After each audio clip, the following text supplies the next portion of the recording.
Merhaba arkadaşlar, örgü kanalıma hoş geldiniz. Erkek bebekler için kolay ve güzel tığ işi yelek yaptım. Bugün bu yelek anlatımını sizlerle paylaşmak istiyorum. Ben bugün bu renk iplikleri kullanarak erkek bir bebek için yaptım bu yeleği arkadaşlar. Siz aynı modeli farklı renk iplikler kullanarak kız bebekleriniz için de yapabilirsiniz. Ben bugün bebek yeleği olarak yaptım bu modeli. Siz aynı modeli yetişkinler için de yapabilirsiniz arkadaşlar. Yetişkinler için de uygun bir model. Yakadan düğmeli yaptım. Bakın buraya 3 tane düğme yaptım. Giydirip çıkarması kolay. Yapacağım ölçüye göre 3 düğme yapmayı tercih ettim. Siz daha büyük yapıyorsanız 4, 5, 6 düğmeli olarak yapabilirsiniz. 3 parça şeklinde örüyoruz. Arka bölümü örüyoruz. Ön bölümleri de örerek omuzdan ve yanlardan birleştiriyoruz. Siz yapacak olduğunuz çocuğun büyüklüğüne göre bu zincir sayısını daha fazla yapabilirsiniz veya daha az yapabilirsiniz. Yeni doğan bebek için de uygun bir model. 1, 2, 3, 4, 5, 6, 7 yaş, her yaş çocuklarınız için uygun bir model. Yapacak olduğunuz çocuğun veya yetişkinin bir yeleğine ölçerek zincir başlayabilirsiniz.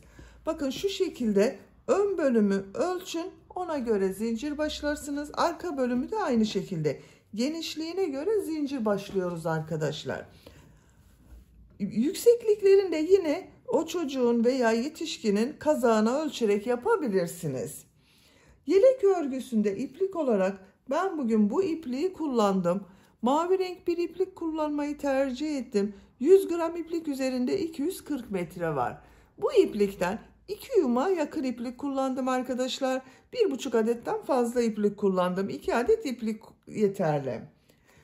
Bu iplik olarak da bakın bu renk bir iplik kullanmayı tercih ettim. Ben bugün bu renk iplikler ile yaptım. Siz bu yelek örgüsünü istediğiniz marka iplik ve renkleri kullanarak örebilirsiniz. İplik markası söylememiz yasak arkadaşlar. Telif hakkı olduğu için iplik markasını söyleyemiyorum. Siz tercihinize göre her marka iplik ve renkleri kullanabilirsiniz. Tığ olarak 5 numara 3 milimetre tığ kullandım. Benim elim çok sıkı değil. Yaptığım örgüler yumuşak oluyor. Bakın bu tığ, bu ipliği kullandım. Sert olmayan yumuşak bir örgü elde ettim. Sizin eliniz sıkıysa 3,5-4 milimetre tığları kullanırsanız çok daha iyi olur arkadaşlar. 3 düğme kullandığımı zaten söyledim. Bakın burada ölçülerini videonun sonunda ölçüyorum. Oraya bakabilirsiniz. Arka görüntüsüne bakalım. Bakın bu şekilde çok güzel model arkadaşlar. Herkesin yapabileceği bir model. Ben bugün yelek anlatımını 1 yaş bebek ölçüsüne göre yapıyorum arkadaşlar. Ölçülerini videonun sonunda göstererek ölçüyorum. Oraya bakabilirsiniz. İpliği tığ hazırlayalım. Hep birlikte bu kolay ve güzel yelek örgüsüne başlayalım. Örgü kanalıma abone değilseniz abone olmayı unutmayın lütfen. Örgü kanalıma abone olmak ücretsiz. Örgü kanalıma ücretsiz abone olup orada bulunan zil şeklini dokunarak açık yaparsanız kanalıma video yüklediğim zaman ilk önce size bildirim gelir. Örgülerimden herkesten önce sizin haberiniz olur. İzlediğiniz videolarıma beğeni ve yorumlarınızı yaparsanız çok sevinirim arkadaşlar. Videolarıma beğeni yaptığınızda yanında Hype Gönder bölümü görünecektir. Hype Gönder'e tıklayıp puan gönderirseniz ayrıca çok sevinirim. Sizlerden gelen bu puanlar örgü kanalımın devamlılığı için çok önemli. Şimdiden hepinize teşekkür ederim. Kolay gelsin, iyi çalışmalar. Örgüye zincir yaparak başlıyorum. İlk ilmeği ben bu şekilde yapıyorum. Zincirleri yapmaya başlıyorum. Çok sıkı zincirler yapmıyorum. Bir sonraki sırada bu zincirler üzerine trabzan yapacağız. 53 zincir yapalım. 53 zincir yaptım. Çok sıkı zincirler yapmadım. Bu 53 zincirin kaç santimetre olduğunu ölçüyorum.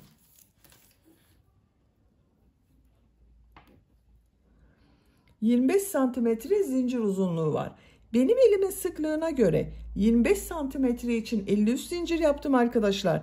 Sizin elinizin sıklığına göre bu 25 santimetre için daha fazla veya daha az sayıda zincir yapmanız gerekebilir. Bu zincir sayısı model yerleştirmesinin denk gelmesi için 5'in katlarından 3 fazla olacak arkadaşlar. Benim 53 oldu. Siz bunu 5 fazla 58 yapabilirsiniz. 63 yapabilirsiniz veya daha az olarak 48 yapabilirsiniz. Yapacağınız büyüklüğe göre bu 5'in katlarından 3 fazla zincir yapacağız. 3 zincirde dönüş için yapıyorum. 1, 2, 3. Tığ üzerine iplik alıyorum. 3 ilmek atlıyorum. 1, 2, 3. 4. ilmeğe trabzan yapıyorum. Bu 3 ilmek atlayarak yaptığımda bir trabzan oluyor arkadaşlar. Zincirler üzerine trabzan yapıyorum. Her ilmek üzerine bir trabzan yapıyorum.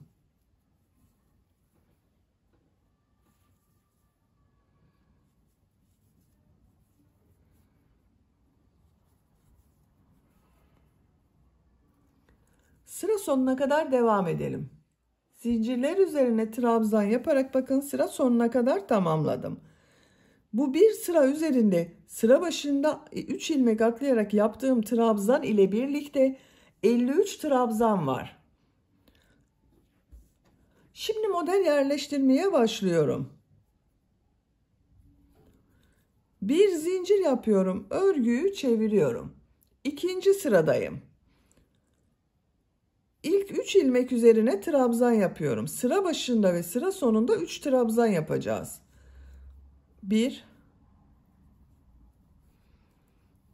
2, 3. Model çok kolay arkadaşlar. Bakın tığ üzerine iplik alıyorum. Bir ilmek atlıyorum. İkinci ilmeğin üzerine değil, şu trabzanı boşluktan alıyorum. Trabzan yapıyorum. Biraz uzun yapıyorum bakın. Çok sıkı yapmayın bu trabzanı. Tekrar tığ üzerine iplik alıyorum. Bu atladığım trabzana dönüyorum. Aynı şekilde boşluktan alıyorum. Trabzan yapıyorum. Bakın yine uzun yapıyorum. İlk modeli yaptık. Model ortasına bakın şu şekilde 3 trabzan yapıyorum. Model arasında 3 trabzan yapacağız.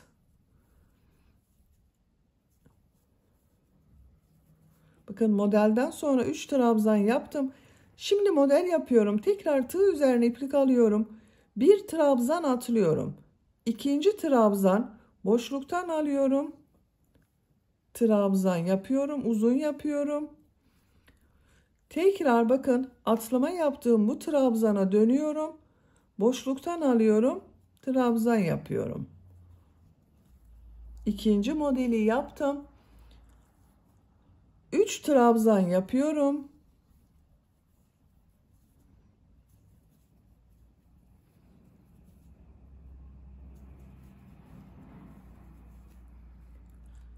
Bu bir trabzan atlıyorum. İkinci trabzan boşluktan alıyorum. Trabzan yapıyorum. Atladığım bu trabzana dönüyorum. Boşluktan alıyorum. Trabzan yapıyorum. 3 trabzan yapıyorum.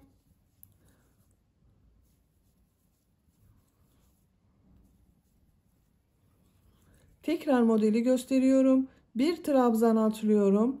Şu trabzanı boşluktan alıyorum. Trabzan yapıyorum. Atladığım trabzana dönüyorum. Boşluktan alıyorum. Trabzan yapıyorum. 3 trabzan yapıyorum.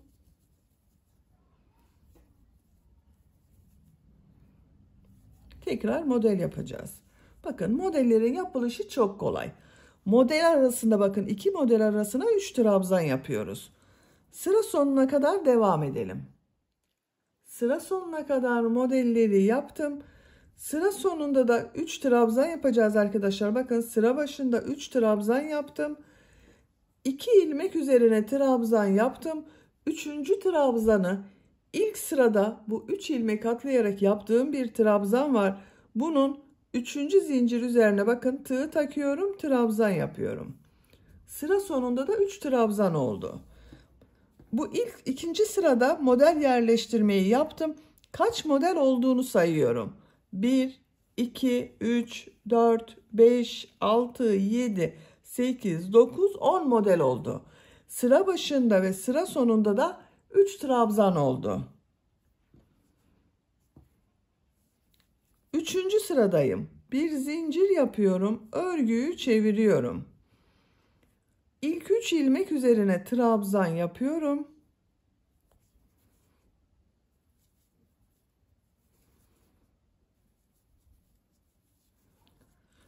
Bu üçüncü sırada arkadaşlar, bu modelleri bakın boşluktan alarak trabzan yaptım. Bu sırada da aynı şekilde boşluktan alarak trabzan yapıyorum. Bakın örgünün ters tarafından boşluktan alıyorum, trabzan yapıyorum. Şu şekilde tığı boşluğa takıyorum. Trabzan yapıyorum. İkinci trabzana da bakın boşluktan alıyorum, örgünün ters tarafından trabzan yapıyorum. 3 trabzan yapıyorum.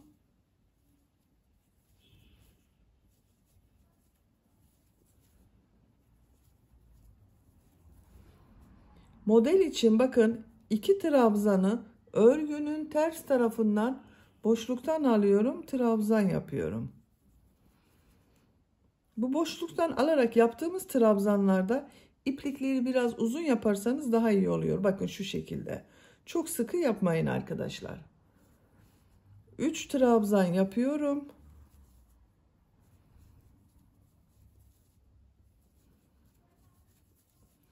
Bu 2 trabzanı bakın model üzerinde 2 trabzanı örgünün ters tarafından boşluktan alıyorum, trabzan yapıyorum. 3 trabzan yapıyorum.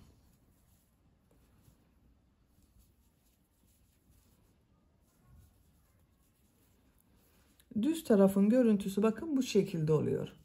Sıra sonuna kadar devam edelim. Sıra sonuna kadar modelleri tamamladım. Modelden sonra bakın 3 trabzan yaptım. Bir zincir yapıyorum, örgüyü çeviriyorum. Dördüncü sıradayız. İlk 3 ilmek üzerine trabzan yapıyorum.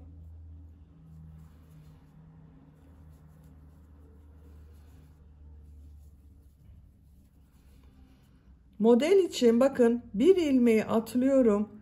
İkinci trabzanı boşluktan alıyorum, trabzan yapıyorum. Tığ üzerine iplik alıyorum. Atlama yaptığım bakın bu trabzanı boşluktan alıyorum, trabzan yapıyorum. 3 trabzan yapıyorum.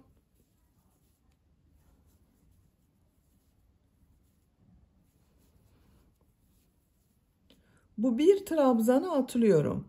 İkinci trabzanı şu şekilde boşluktan alıyorum. Trabzan yapıyorum. Atlama yaptığım bu trabzana dönüyorum. Boşluktan alıyorum. Trabzan yapıyorum. 3 trabzan yapıyorum. Tekrar model yapıyoruz. Sıra sonuna kadar devam edelim. Sıra sonuna kadar tamamladım. Sıra sonunda modelden sonra 3 trabzan yaptım. 5. sıradayım. Bir zincir yapıyorum, örgüyü çeviriyorum. 3 trabzan yapıyorum.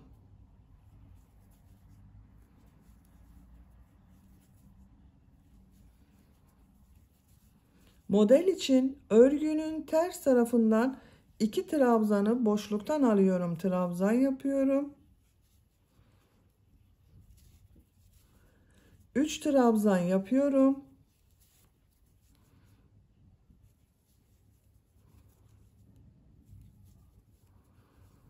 Model için örgünün ters tarafından 2 trabzanı boşluktan alıyorum, trabzan yapıyorum. 3 trabzan yapıyorum.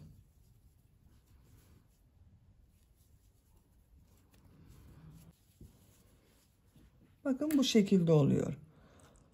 Modeller bu iki sıranın tekrarıyla devam edecek arkadaşlar. Tercihinize ve yapacak olduğunuz çocuğun büyüklüğüne göre bu model sırasını tekrarlayarak kol altına kadar devam edelim. Kol ayrımına kadar modelleri yaptım. 1, 2, 3, 4, 5, 6, 7, 8, 9, 10, 11, 12, 13, 14, 15, 16, 17, 18 sıra yaptım. Santimetre olarak ölçüyorum. 16 santimetre yükseklik var.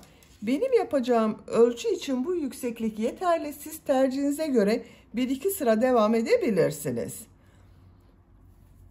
19. sıradayım. 19. sırada kol kesmesi yapıyorum. Bir zincir yapıyorum. Örgüyü çeviriyorum. Bakın ilk ilmeği atlıyorum. Tığ üzerine iplik alıyorum. Bu ilk ilmeği atlıyorum. Bunu atlama yaparak bir kesme yapmış oluyorum. İkinci ve üçüncü ilmekleri birlikte yapıyorum. Kesme yapıyorum ikinci kesmeyi. Bakın ilmeğe tığ taktım, iplik aldım. 2 ilmekten çekiyorum. Tığ üzerinde 2 ilmek var. Tekrar tığ üzerine iplik alıyorum. Diğer ilmeğe tığ takıyorum. İplik aldım. 2 ilmekten çekiyorum. Tığ üzerinde 3 ilmek var. Üçünü birlikte çekiyorum. Bakın kesme yaptım. Burada bir ilmek oluştu arkadaşlar. Modelde 2 trabzanı ters taraftan boşluktan alıp trabzan yapıyorum.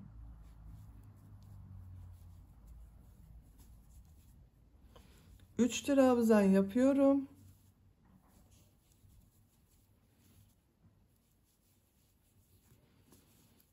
Model yapıyorum.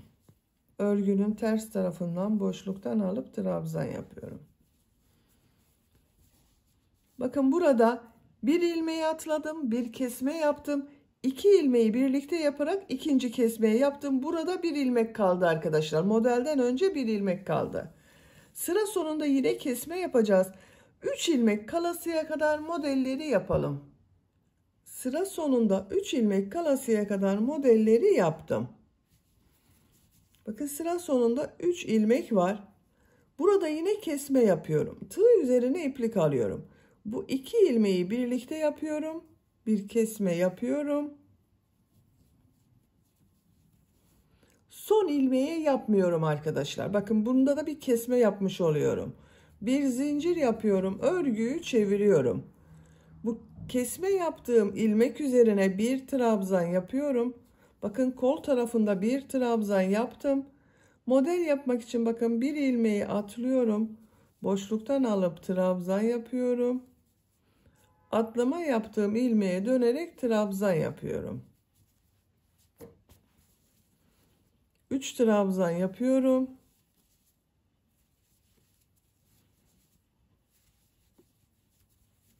Model yapıyorum.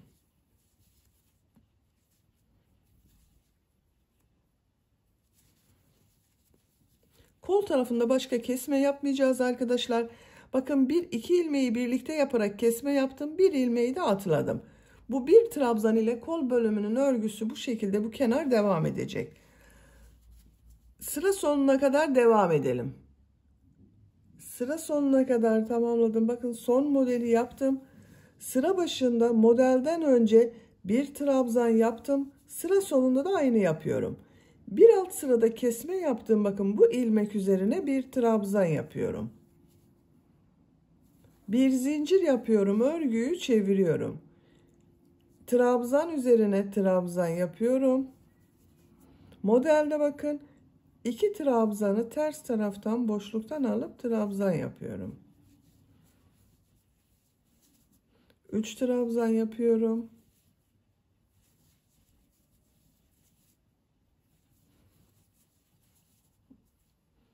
İki trabzanı ters taraftan boşluktan alıp trabzan yapıyorum.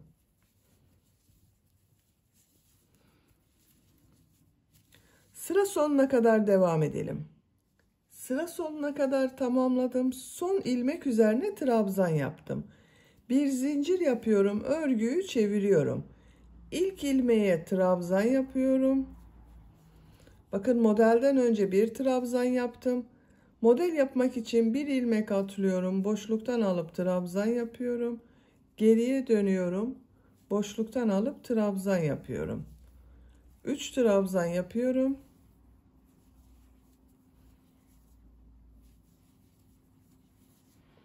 Model yapıyorum.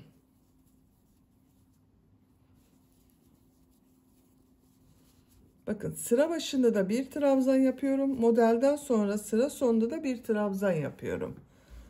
Bu şekilde devam edecek arkadaşlar. Bu kol bölümün örgüsünü model sırasını tekrarlayarak devam edelim. Arka bölümü örgüsünü tamamladım. Kol kesme yaptığım buradan itibaren kaç sıra yaptığımı sayıyorum. 1, 2, 3, 4, 5, 6, 7, 8, 9, 10, 11, 12, 13, 14, 15, 16 sıra yaptım. İpliği kestim arkadaşlar. Benim yapacağım yükseklik için bu 16 sıra yeterli. Siz bu gövde bölümünü uzun yaptıysanız bunu 17-18 sıra yapabilirsiniz.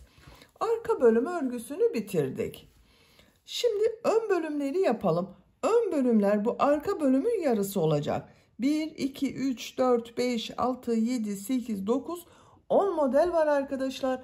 Ön bölümlerde 5'er model yerleştirme yapıyorum. Zincir yapıyorum.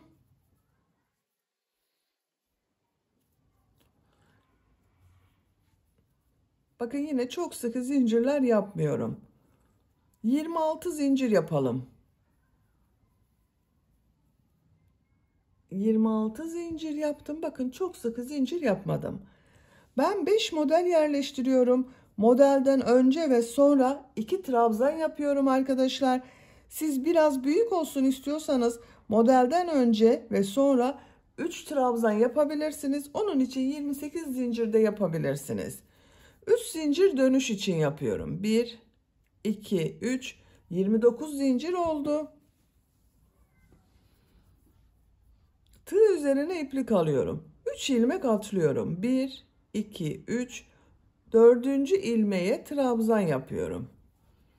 26 trabzan yapacağız arkadaşlar. Bu 3 ilmek atladığımda bir trabzan. Her zincir üzerine bir trabzan yapıyorum.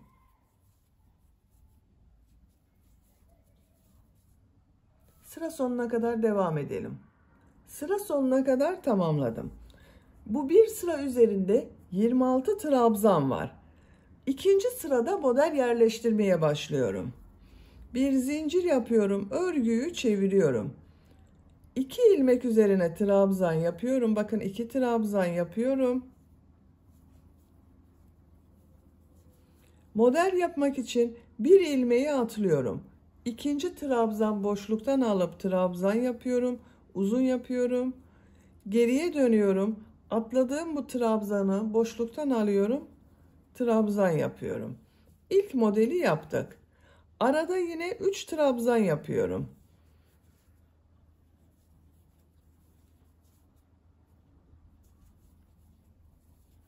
Üç trabzan yaptım. Bir ilmek atlıyorum. Boşluktan alıp trabzan yapıyorum. Geriye dönüyorum. Boşluktan alıp trabzan yapıyorum. 3 trabzan yapıyorum.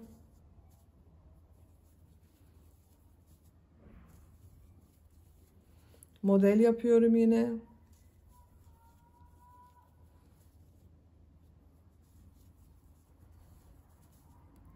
Üç trabzan.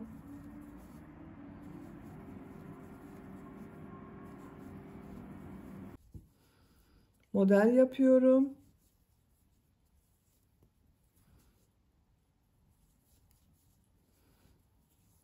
Üç trabzan yapıyorum.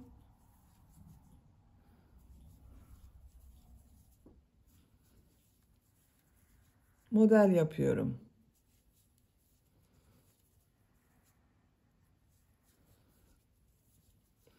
Bakın sıra sonunda 2 ilmek kaldı. Trabzan yapıyorum. 3 ilmek atlayarak yaptığım, bakın bu zincirler üzerine de trabzan yapıyorum. Bakın arkadaşlar, ön bölümde 1, 2, 3, 4, 5 model yaptım. Sıra başında ve sıra sonunda 2 trabzan yaptım.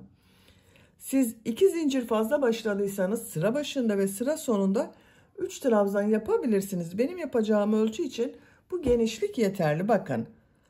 Arka bölümün yarısını elde ettim. Bir zincir yapıyorum. Örgüyü çeviriyorum. 2 trabzan yapıyorum. Model için örgünün ters tarafından boşluktan alıp trabzan yapıyorum. 3 trabzan yapıyorum. Arka bölümde yaptığımız modellerin aynısı oluyor arkadaşlar. Sıra sonuna kadar devam edelim. Sıra sonuna kadar tamamladım. Sıra sonunda bakın modelden sonra yine 2 trabzan yaptım. Bir zincir yapıyorum, örgüyü çeviriyorum. 2 trabzan yapıyorum. Model yapıyorum yine.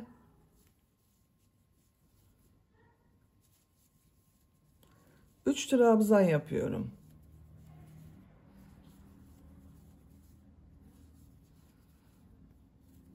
Bakın arkadaşlar, ön bölüm örgüsü arka bölüm gibi devam edecek. Siz bu kol altına kadar kaç sıra yaptıysanız ön bölümde aynı sıra olacak arkadaşlar. Ben 18 sıra yaptım. Bu ön bölüm örgüsünü de 18 sıra olarak tamamlayalım. Ön bölüm örgüsünü de 18 sıra yaptım. 1, 2, 3, 4, 5, 6, 7, 8, 9, 10, 11, 12, 13, 14, 15, 16, 17, 18. Arka bölümü de bakın kol kesimine kadar 18 sıra yaptım. Ön bölümü de 18 sıra yaptım. 19. sıradayım. 19. sırada kol ve ön bölüm kesmesine başlıyorum. Bir zincir yapıyorum. Örgüyü çeviriyorum. Tığ üzerine iplik alıyorum. Bu ilmeği atlıyorum. İkinci ilmeğe trabzan yapıyorum. Bakın atlama yaparak bir kesme yaptım. Burada bir trabzan oluştu. Model için 2 trabzanı örgünün ters tarafından boşluktan alıp trabzan yapıyorum. 3 trabzan yapıyorum.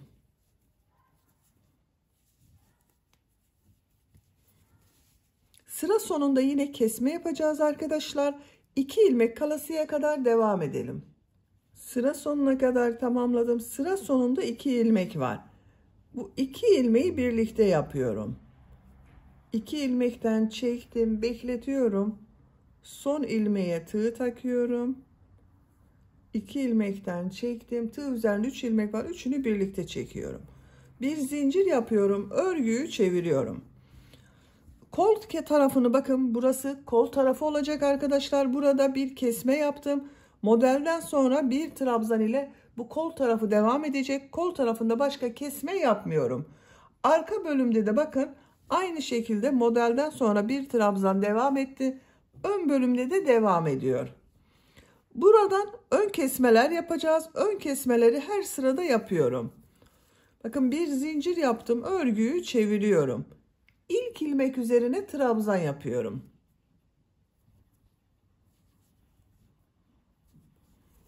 Tığ üzerine iplik alıyorum. Bu 2 trabzanı boşluktan alıp birlikte yaparak kesme yapıyorum bakın. 2 trabzanı birlikte aldım. Trabzan yapıyorum. 3 trabzan yapıyorum.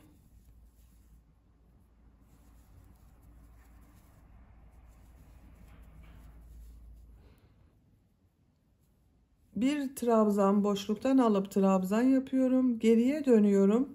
Bir trabzan boşluktan alıp trabzan yapıyorum. 3 trabzan yapıyorum. Sıra sonuna kadar devam edelim. Sıra sonuna kadar tamamladım. Bakın model yaptım. Modelden sonra bir trabzan yapıyorum. Kol tarafında başka kesme yapmıyordum. Bir zincir yapıyorum. Örgüyü çeviriyorum. Trabzan yapıyorum. Model için örgünün ters tarafından boşluktan alıp trabzan yapıyorum. 3 trabzan yapıyorum. Model aynı şekilde devam ediyor. Bakın kol tarafında başka kesme yapmıyorum. Bu ön bölümde kesme yapacağız. 3 ilmek kalasıya kadar devam edelim. Sıra sonuna kadar tamamladım. Sıra sonunda 1, 2, 3 ilmek var. Bu 2 ilmeği birlikte yaparak bir kesme yapıyorum.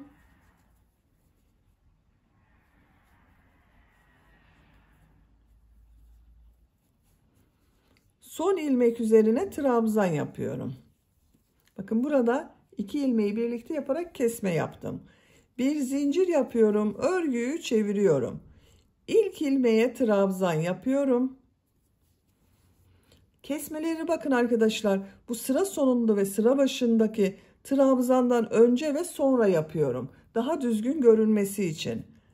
Bu 2 ilmeği birlikte yaparak kesme yapıyorum. Her sırada kesme yapıyorum ön bölümde.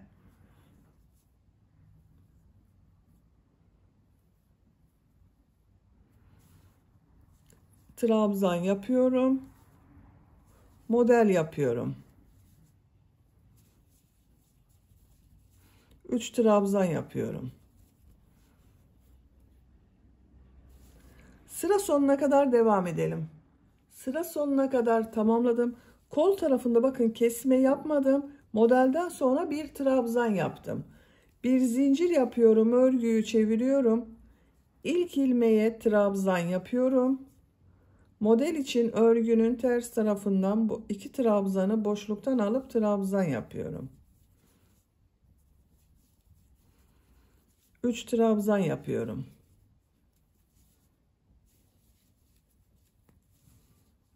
Yaka tarafında kesme yapacağız. 3 ilmek kalasıya kadar devam edelim. Sıra sonunda 3 ilmek kalasıya kadar modelleri yaptım. Bu 2 ilmeği birlikte yapıyorum. Kesme yapıyorum.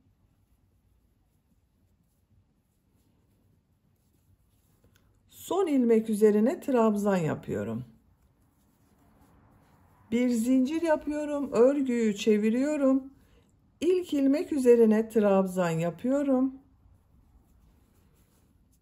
2 ilmeği birlikte yaparak kesme yapıyorum.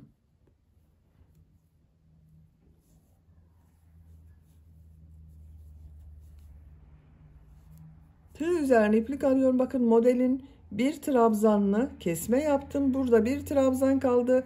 Boşluktan alıyorum. Trabzan yapıyorum. 3 trabzan yapıyorum.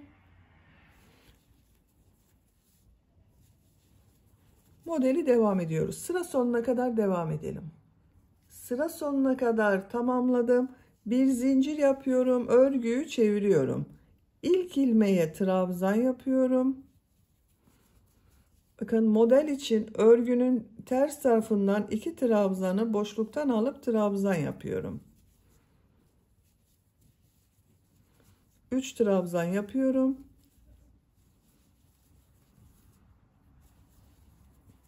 Burada model yapıyoruz. Sıra sonunda 3 ilmek kalasıya kadar devam edelim. Sıra sonunda 3 ilmek kalasıya kadar devam ettim. Bakın 1, 2, 3 ilmek var. 2 ilmeği birlikte yapıyorum. Kesme yapıyorum.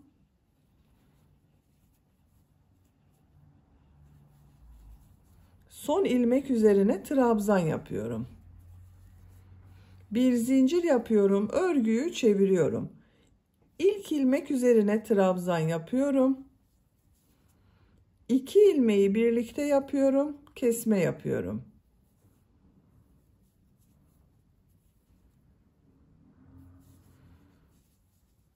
İki trabzan yapıyorum. Model yapıyorum bakın.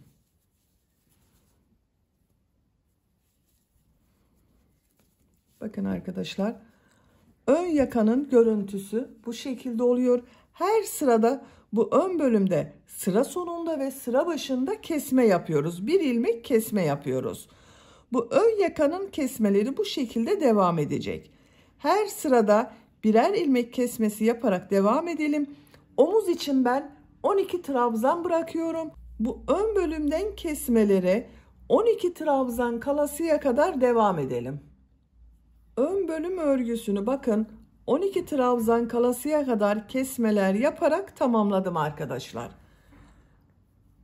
En son sırada bakın 2, 4, 6, 8, 10, 12 trabzan oldu. Burada da kesme yaptım. Burada bitirdim arkadaşlar. Bakın ön yakanın görüntüsü bu şekilde. Bu kesme başladığım yerden itibaren kol tarafını sayıyorum. 2, 4, 6, 8, 10, 12, 13 sıra. Arka bölümde bu kol bölümünü 16 sıra yaptım. Bu ön bölümde de kol bölümünün 16 sıra olması gerekiyor. Bu 12 trabzan ile 3 sıra devam ediyorum. Bir zincir yapıyorum, örgüyü çeviriyorum. Bakın artık ön taraftan da kesme yapmıyorum. İlk ilmeğe trabzan yapıyorum. Diğer ilmeklere trabzan yapıyorum bakın. Kesme yapmadım. Model yapıyorum.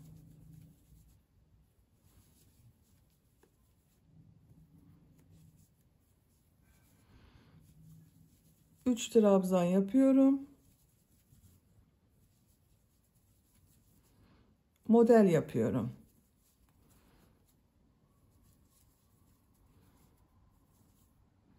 Son ilmeğe trabzan yapıyorum. Bir zincir yapıyorum, örgüyü çeviriyorum. Modellere devam ediyorum.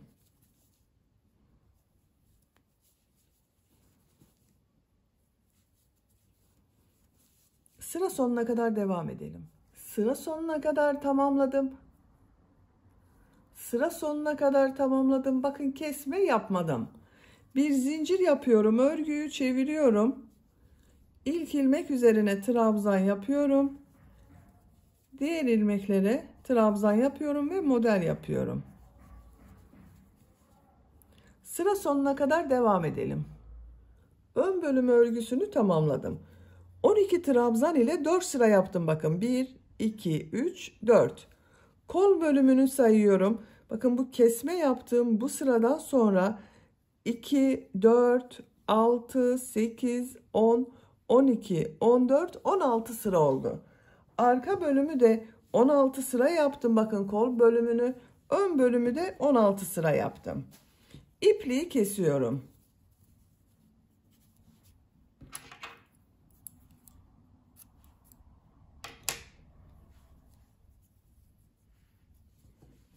Bakın ön bölümün birini bitirdik. Şimdi diğer ön bölümü yapacağız. Bu ön bölümü kaç zincir başladıysanız diğer ön bölümü de aynı sayıda başlıyoruz. Ben bunu 26 artı 3 zincir 29 zincir başladım. Diğer ön bölümü de 29 zincir başlıyorum. İlk ilmeği yapıyorum. 29 zincir yapıyorum. 29 zincir yaptım. Tığ üzerine iplik alıyorum. 3 ilmek atlıyorum.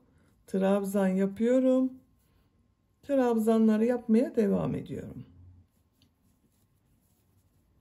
Sıra sonuna kadar devam edelim. Sıra sonuna kadar trabzan yaparak tamamladım. Bu bir sıra üzerinde 26 trabzan var. Bu ön bölümde 26 trabzan yaptım. Bu ön bölümde de 26 trabzan oldu. Bir zincir yapıyorum, örgüyü çeviriyorum. 2 ilmek üzerine trabzan yapıyorum. Model için bakın bir ilmeği atlıyorum, boşluktan alıp trabzan yapıyorum. Atlama yaptığım bu ilmeğe dönerek trabzan yapıyorum. 3 trabzan yapıyorum. Bu ön bölümde de 5 model yerleştireceğiz. Tekrar model yapıyorum.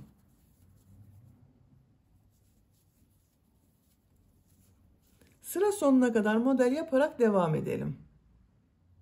Sıra sonuna kadar tamamladım. Sıra sonunda modelden sonra bakın 2 trabzan yaptım. Bir zincir yapıyorum, örgüyü çeviriyorum. 2 trabzan yapıyorum. Modelde örgünün ters tarafından 2 trabzanı boşluktan alıp trabzan yapıyorum. 3 trabzan yapıyorum. Tekrar model yapıyoruz. Bu ön bölüm gibi devam edecek arkadaşlar.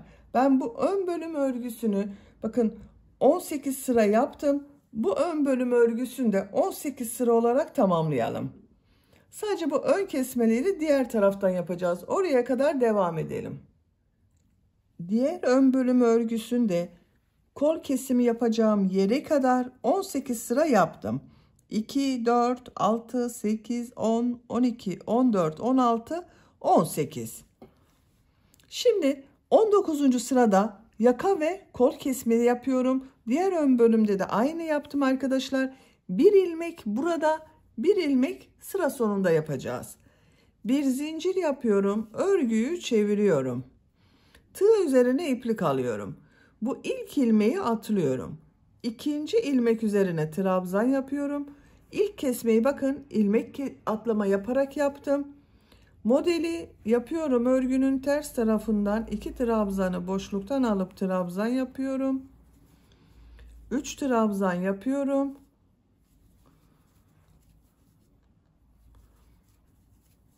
Model yapıyorum. Sıra sonuna kadar devam edelim. 2 ilmek kalacak arkadaşlar. Sıra sonunda 2 ilmek kalasıya kadar modeli yaptım. 2 ilmeği birlikte yapıyorum. Bir kesme yapıyorum. Bakın bu sırada arkadaşlar sıra başında bir ilmek atlayarak bir kesme yaptım. Sıra sonunda 2 ilmeği birlikte yaparak kesme yaptım. Bakın yerleştiriyorum. Bu şekilde yapıyorum. Ön bölüm burası oluyor. Ön yaka burası olacak. Bu en son yaptığım bakın bu ilmeğin olduğu yer kol tarafı olacak. Artık kol tarafında kesme yapmıyorum. Bu yaka tarafında kesme yapacağız. Bir zincir yapıyorum. Örgüyü çeviriyorum. İlk ilmek üzerine trabzan yapıyorum. Bakın kol tarafında artık kesme yapmıyoruz. İlk ilmeğe trabzan yaptım. Modeli yapıyorum. 3 trabzan yapıyorum.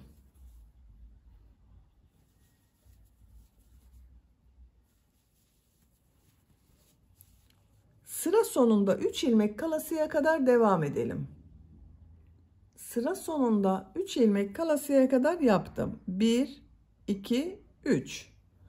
Tığ üzerine iplik alıyorum. Bakın burada model var. Kesme yapmak için bu 2 trabzanı boşluğa takıyorum. İkisini birlikte yapıyorum. Bakın trabzan oldu. Son ilmek üzerine trabzan yapıyorum. Bir zincir yapıyorum. Örgüyü çeviriyorum. İlk ilmek üzerine trabzan yapıyorum. 2 ilmeği birlikte yaparak kesme yapıyorum.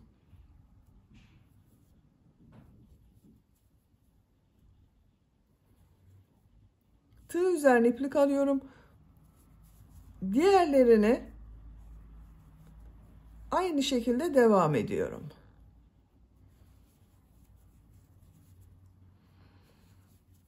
Örgünün ters tarafından 2 trabzanı boşluktan alıp trabzan yapıyorum. 3 trabzan yapıyorum. Sıra sonuna kadar devam edelim. Sıra sonuna kadar tamamladım. Bir zincir yapıyorum. Örgüyü çeviriyorum. Kol tarafında bakın kesme yapmıyorum. İlk ilmek üzerine trabzan yapıyorum. Model yapıyorum.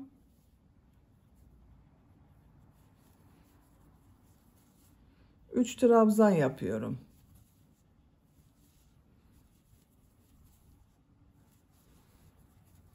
Sıra sonunda 3 ilmek kalasıya kadar devam edelim. Sıra sonunda 3 ilmek kalasıya kadar tamamladım. 2 ilmeği birlikte yapıyorum. Kesme yapıyorum. Son ilmek üzerine trabzan yapıyorum. Bir zincir yapıyorum. Örgüyü çeviriyorum. İlk ilmek üzerine trabzan yapıyorum.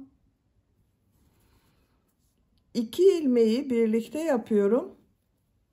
Kesme yapıyorum.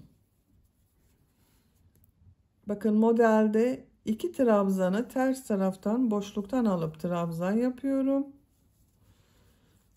3 trabzan yapıyorum. Bakın arkadaşlar, diğer ön bölümde yaka kesmesi de bu şekilde devam edecek. Bu ön bölümde 12 trabzan kalasıya kadar yakada kesmeler yaptım. Bunda da aynı yapıyoruz. 12 ilmek kalasıya kadar kesme yapalım. Son 3 sırayı da 12 trabzan ile tamamlayalım. 16 sıra yaptım. Bakın bu kol kesme yaptığım buradan sonra 16 sıra yaptım. Bu ön bölümü de bu ön bölüm gibi tamamlayalım gelelim. Diğer ön bölümde bakın ön yakadan kesmeler yaparak 12 ilmek kalasıya kadar yaptım. 12 ilmek kaldıktan sonra yine bakın 1, 2, 3, 4 sıra 12 ilmek ile devam ettim arkadaşlar. Bu kol kesme yaptığım yerden sonra sayıyorum. 2, 4, 6, 8, 10, 12, 14, 16 sıra oldu. Arka bölümün ve Diğer ön bölümünde kol bölümlerini 16 sıra yaptım. Bu ön bölümde aynı oldu. İpliği kesiyorum.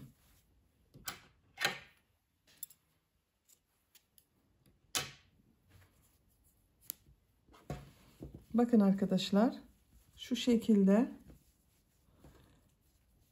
yeleğin bölümlerini bitirdik. Şimdi bunları birleştireceğiz. İlk önce bu omuz bölümünü birleştirelim. Şu şekilde çeviriyorum. Bakın arka bölümde iplik bekletiyorum. Siz ipliği kestiyseniz buradan iplik bağlayabilirsiniz. Şu ilmeğe tığ takıyorum. Karşıdan bakın kol tarafından olan ilmeğe tığ taktım. İplik aldım. Bir zincir yaptım. Bakın burayı sağlamlaştırdım. İkinci ilmeğe tığ takıyorum. Karşıdan ikinci ilmeğe tığ taktım. İplik alıyorum. İçinden çekiyorum. İlmek kaydırma yapıyorum. İlmeğe tığ taktım. Diğer ilmeğe tığ taktım. İlmek kaydırma yapıyoruz. İlmek atlamamaya dikkat edelim.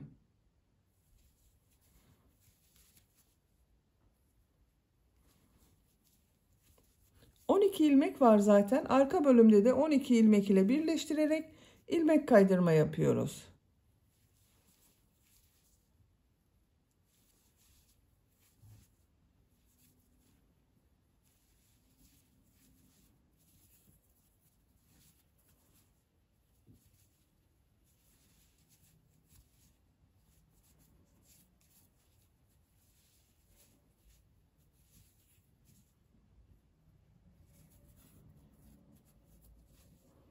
Bakın son ilmeği ilmek kaydırma yapıyorum.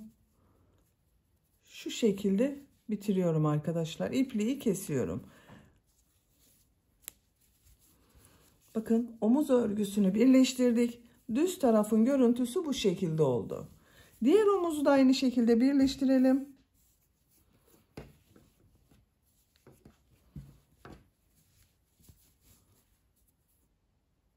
Bakın buraya iplik bağlıyorum. Şu şekilde bağlayayım. Siz de görün arkadaşlar.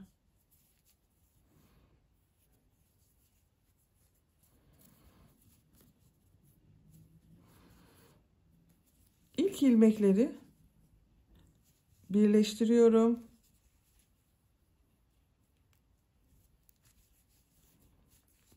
Zincir yapıp sağlamlaştırıyorum. İkinci ilmeği karşılıklı birleştiriyorum.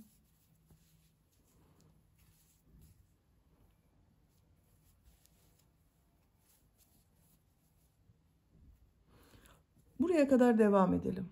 Sıra sonuna kadar ilmek kaydırma yaparak birleştirdim. İpliği kesiyorum.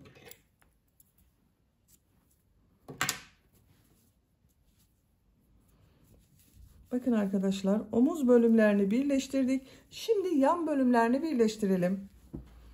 Bakın bu yan bölümleri aynı burayı yaptığımız gibi birleştiriyoruz. Bu ilk ilmeğe tığ takıyorum.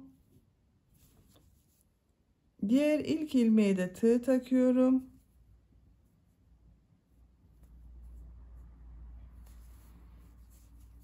İlmek yapabilirsiniz veya ipliği bağlayabilirsiniz. Ben ilmek yapıyorum, bakın. Böyle de gösteriyorum size. Zincir yaptım, sağlamlaştırdım. Sık iğne şeklinde birleştiriyorum.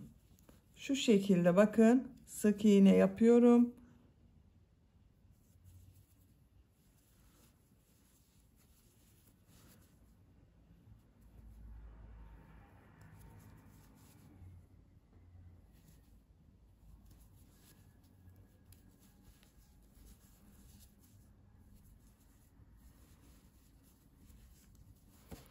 Kol altına kadar devam edelim. Kol altına kadar sık iğne yaparak birleştirdim. Bakın kol çevresinde de bir sıra sık iğne yapıyorum. İpliği kesmiyorum. Şöyle bakın gösteriyorum arkadaşlar.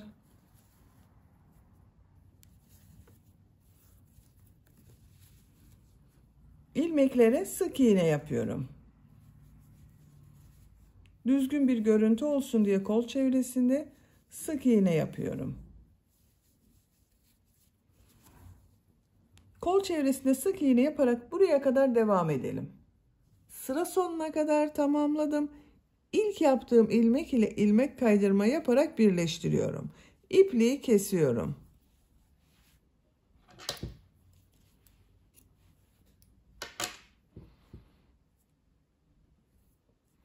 Bakın kol çevresinde bir sıra sık iğne yaptım. Düzgün bir görüntü elde ettik arkadaşlar. Ben diğer tarafı da birleştirdim. Bakın bu şekilde yandan birleştirdim. Kol çevresinden de bir sıra sık iğne yaptım. Yaka bölümünde de aynı şekilde bir sıra sık iğne yapıyorum. Daha düzgün olması için bakın şu şekilde yaparsak düzgün değil. Sık iğne yaptığımız zaman daha düzgün bir görüntü elde ediyoruz. Bu ilk ilmekten ipliği bağlıyorum.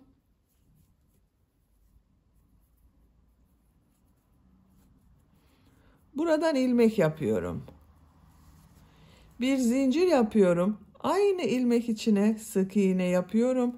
Bakın yaka ön bölümde sık iğneler yapıyoruz.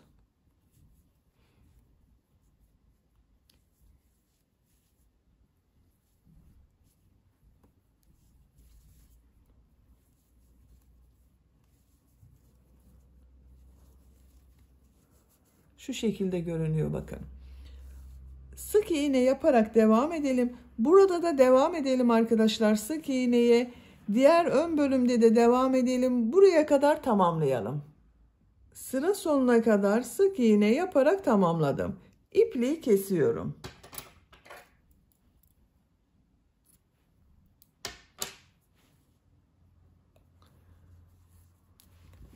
Bakın yaka çevresinde de bir sıra sık iğne yaptım. Düzgün bir görüntü elde ettim arkadaşlar. Şimdi bu renk iplik ile ben sık iğne yapmaya devam ediyorum. Siz isterseniz kendi tercihinize göre kendi ipliği ile devam edebilirsiniz. Ben bu renk iplik ile yapmayı tercih ediyorum. Siz farklı renkli iplikler kullanabilirsiniz. Buradan başlıyorum. Bakın bir ilmek yaptım. Aynı ilmek içine sık iğne yapıyorum. Diğer ilmeklere sık iğne yaparak devam ediyorum. Bakın uç bölümde devam ediyorum. Her ilmek içine bir sık iğne yapıyorum.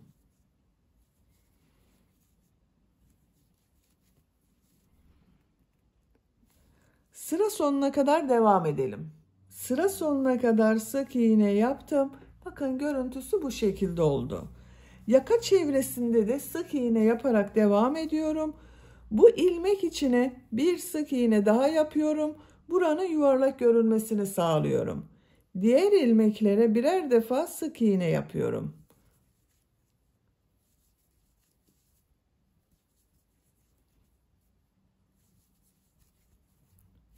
Yaka çevresinde sık iğne yaparak buraya kadar devam edelim. Sıra sonuna kadar sık iğne yaparak tamamladım. İlk ilmek ile ilmek kaydırma yaparak sırayı birleştiriyorum. Bakın bu sırada bu renk iplik ile bir sıra sık iğne yaptım. Görüntüsü bu şekilde oldu.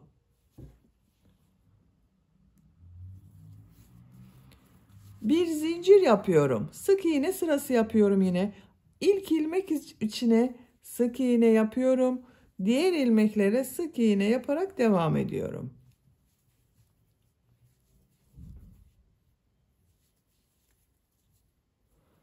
Buraya kadar devam edelim. Buraya kadar sık iğne olarak tamamladım. Bu son ilmeğe bir sık iğne daha yapıyorum. Bu sırada arkadaşlar yaka bölümünün buraya ben 3 tane düğme iliği yapmak istiyorum. Bunlar için bakın işaret yaptım.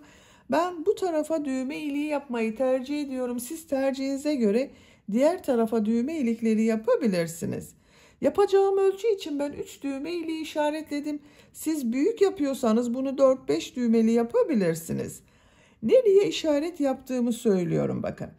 Bu yaka kesme yaptığım sıraya ilk düğme için işaret yaptım.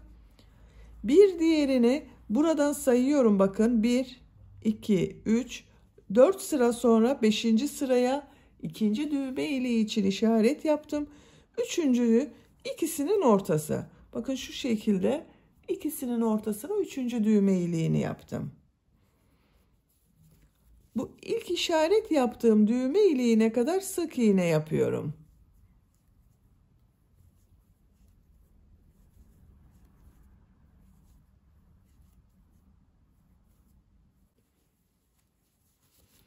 Düğme iliği için 3 zincir yapıyorum. 2 ilmek atlıyorum. Sık iğne yapıyorum. Bakın 3 zincir yaptım, 2 ilmek atladım, sık iğne yaptım. 2 düğme arasında kaç sık iğne yaptığımı sayıyorum. Bakın 1 yaptım. 2 3 4 5 6 7 8 sık iğne yaptım. Diğer düğme iliğine geldim. Bakın 3 zincir yapıyorum. 2 ilmek atlıyorum. 8 sık iğne yapıyorum.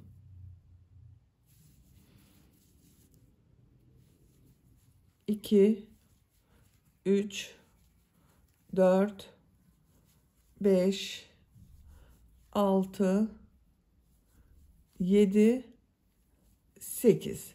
Bakın 3. düğme iliğine geldim. Düğme iliği için 3 zincir yapıyorum. 2 ilmek atlıyorum. Sık iğne yapıyorum. Bakın arkadaşlar 3 düğme iliğinin yerini belirledim.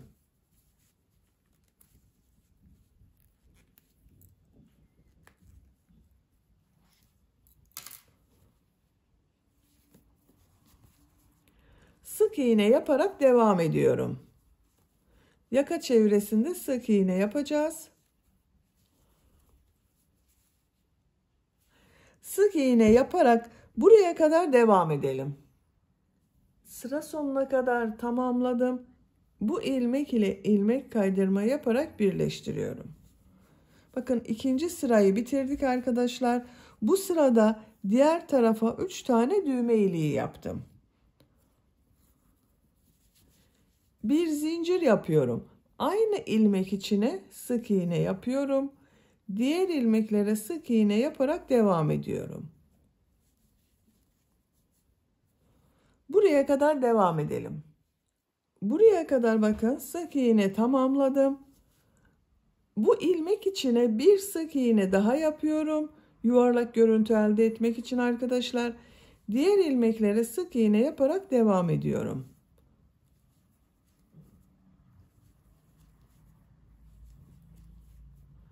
Bakın düğme iliği için 3 zincir yaptığım boşluğa geldim. Bunun üzerine ben 3 sık iğne yapıyorum. Siz tercihinize göre bunu 2 sık iğne de yapabilirsiniz. Diğer ilmeklere sık iğne yapıyorum. Bakın düğme iliği daha belirgin oldu. Diğer düğme iliğine kadar devam edelim.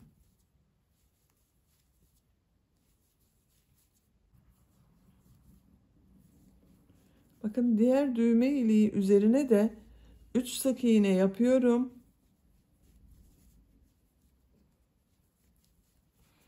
Sık iğneler üzerine sık iğne yapıyorum.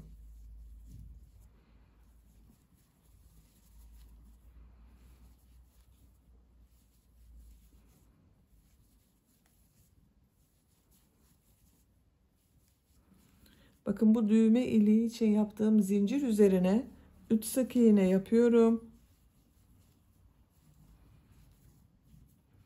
Sık iğneler üzerine sık iğneler yapıyorum.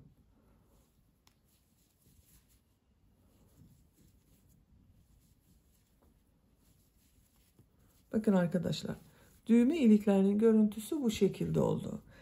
Yaka çevresinde sık iğne yaparak buraya kadar tamamlayalım. Sıra sonuna kadar tamamladım. Bu ilmek ile ilmek kaydırma yaparak sırayı birleştiriyorum. 3 sıra bakın yaka örgüsünde sık iğne yaptım arkadaşlar. Düğme iliğinin tarafı da bakın bu şekilde görünüyor. Bir sıra daha sık iğne yapacağız. Bir zincir yapıyorum. İlk ilmeğe sık iğne yapıyorum. Diğer ilmeklere sık iğne yaparak devam ediyorum. Her ilmek üzerine bir sık iğne yapıyoruz. Sık iğne yaparak bakın devam edelim. Buraya kadar tamamlayalım. Sıra sonuna kadar sık iğne yaptım. İlk ilmek ile bakın şu şekilde ilmek kaydırma yapıyorum. İpliği içinden çekeceğiz. İpliği kesiyorum.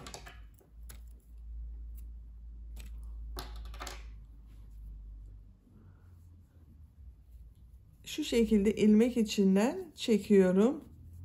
Bakın burayı bitirdim. Çok düzgün oldu. Şu ilmeğe tığ takıyorum. İpliği içinden tekrar çekiyorum. Birleştirme yaptığımız yerin görüntüsü güzel oldu bakın. Böylece yaka bölümünün örgüsünü tamamlamış oldum. Bakın çok güzel oldu arkadaşlar. Kol örgüsünü yapalım. Bakın ben kol örgüsünün birini bu şekilde yaptım. Diğer kol örgüsünü sizinle yapalım. Mavi renk iplik ile burada da bir sıra bakın sık iğne yaptım. Bunu da bu ilmeğe ipliği bağlıyorum.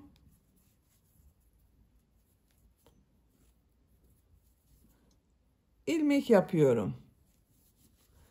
Bir zincir yapıyorum. Aynı ilmek içine sık iğne yapıyorum. Sık iğne sırası yapıyoruz. Bakın bu kol örgüsünde 5 sıra sık iğne yaptım. Bu kol örgüsünde de aynı yapacağız. Her ilmek üzerine bir sık iğne yapıyorum. Mavi renk iplik ile sık iğne yaptığımız için bakın düzgün görünüyor zaten arkadaşlar. Sıra sonuna kadar devam edelim. Sıra sonuna kadar tamamladım. İlk ilmek ile ilmek kaydırma yaparak sırayı birleştiriyorum. Bir zincir yapıyorum. Aynı ilmek içine sık iğne yapıyorum. Diğer ilmeklere sık iğne yaparak devam ediyorum.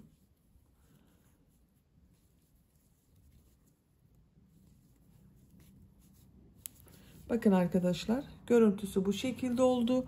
Ben diğer kol örgüsünde 5 sıra sık iğne yaptım. Bu kolda da 5 sıra sık iğne yapacağız. Sıra sonuna kadar devam edelim. İlmek kaydırma yaparak sırayı birleştirelim. Tekrar sık iğne yaparak devam edelim. Bu kol örgüsünde 5 sıra olarak tamamlayalım. Kol örgüsünde 5 sıra sık iğne yaptım. İlmek kaydırma yaparak sırayı birleştirdim. İpliği kestim arkadaşlar. Sayıyorum. 1, 2, 3, 4, 5.